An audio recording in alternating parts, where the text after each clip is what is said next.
చూడండి. In the list of experiments you are getting you have frequency measurement. So same experiment you have to do in the same bench. Okay, అది ఎలా చేయాలంటే మళ్ళీ నేను సిఆర్ఓకి పెడతాను. నేను అది కూడా ఎలా చేయాలో చెప్తాను. ఆ ఎక్స్పెరిమెంట్ చేయమది దీంట్లో. ఓకే, ఇక్కడ మ్యాక్సిమం స్క్వేర్ వేవ్ యాంప్లిట్యూడ్ ఎంత వస్తుంది అక్కడ పెట్టాలి. ఇక్కడ మ్యాక్సిమం వస్తుంది, పెర్ఫెక్ట్ మ్యాక్సిమం యాంప్లిట్యూడ్.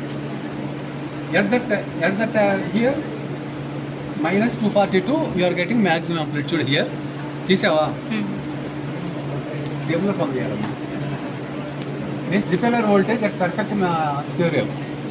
సో ఎంత 243 రాస్తారు ఇక్కడ. ఇక్కడ చూడండి, ఇక్కడ ఏమి టేబులర్ ఫామ్లో F1 F2 tuning range frequency 3 ఉన్నాయి కదా. సో ఇది ఎలా కనుక్కుంటామంటే we are using X band microwave bench in our lab. So X band frequency range is 8 to 12 GHz. ఓకేనా? అంటే 8 to 12 GHz ఎక్స్ బ్యాండ్ కాబట్టి 8 to 12 మధ్యన ఏదో ఒక ఫ్రీక్వెన్సీ జనరేట్ అవుతుంది ఇక్కడ నుంచి. ఆ ఫ్రీక్వెన్సీ ఎలా కనుక్కుంటామంటే this is called direct reading frequency meter. అర్థమైందా? ఇక్కడ 2 హారిజాంటల్గా 2 బ్లాక్ లైన్స్ ఉన్నాయి కదా.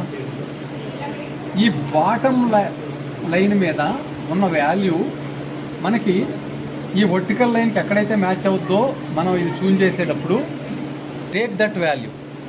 ఇక్కడ చూడండి, ఇక్కడ కింద వాల్యూ ఎంత ఉంది, ఇక్కడ ఇది ఎంత ఉంది, ఇక్కడ ఇది ఎంత ఉంది, ఇది ఎంత ఉంది. నేను ఒకసారి చూడండి, నేను అక్కడ సిఆర్ఓ చూడండి, మీరు సిఆర్ఓ వైపు చూడండి.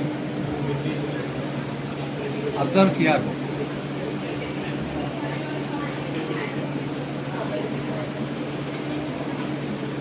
అదిగో ఏమవుతుంది, అవుట్పుట్ డిక్రీజ్ అవుతుంది కదా.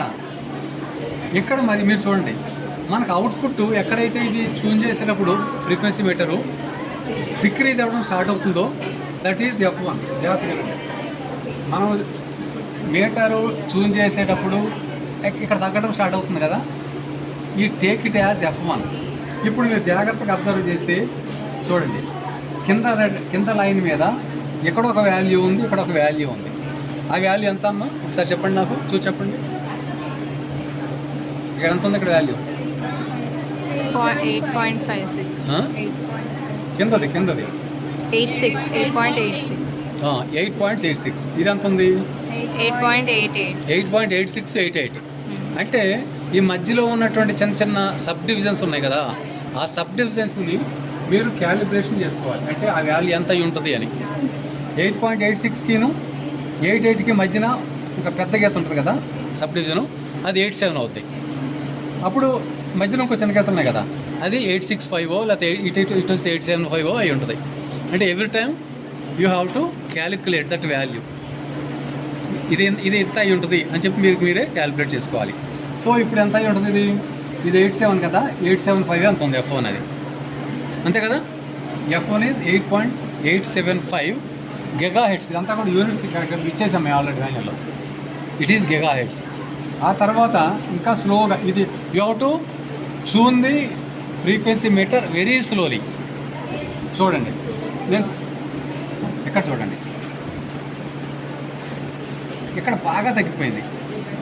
ఇది మినిమం. ఈ value that is direct frequency, last column. అర్థమైందా? This is direct frequency. Is it clear? After that